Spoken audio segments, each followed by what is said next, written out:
When you say Islam is not true, you are claiming that the Prophet ﷺ is a liar. A'udhu billah. For us to make this claim is so evil that a lifetime of good cannot make it up.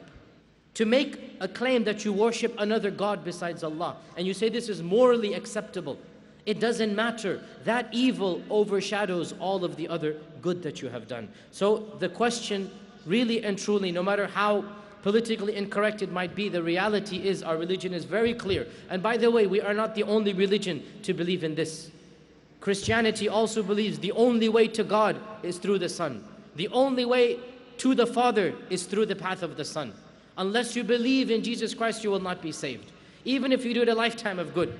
Other religions also have the same belief. We call it the belief of salvific exclusivity, that salvation is exclusive to that faith. It is a common belief. Even Hindus and Buddhists, they will tell you the only way to achieve moksha, the only way to achieve nirvana is if you follow the path of the yoga, the path of the eightfold path. You cannot achieve it by being a Muslim, by being a Christian, by being any other religion. So the reality is every religion restricts salvation to itself. It's not something only the Muslims say. So when your agnostic or atheist friend says this, explain to him this is a reality of every religion, that the religion believes it is the only way to reach salvation, and that is something that you must think about.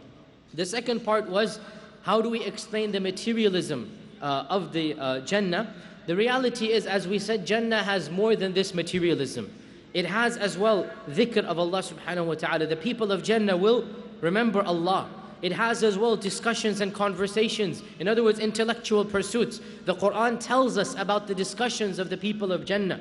Because of the time constraints, I could not talk about everything. But Jannah is the ultimate realization of the perfection of man. So there is material blessings, there are intellectual blessings, there are blessings of looking at Allah subhanahu wa ta'ala. There is everything that the person can desire. It's not just about the materialism. So you explain to this person, Jannah is a healthy mix of everything, but no doubt being who we are, and no doubt we are created from clay, and we have a strong animal instinct. Allah Azza wa Jal also emphasizes that instinct, and there is nothing to be ashamed or embarrassed about that facet of Jannah.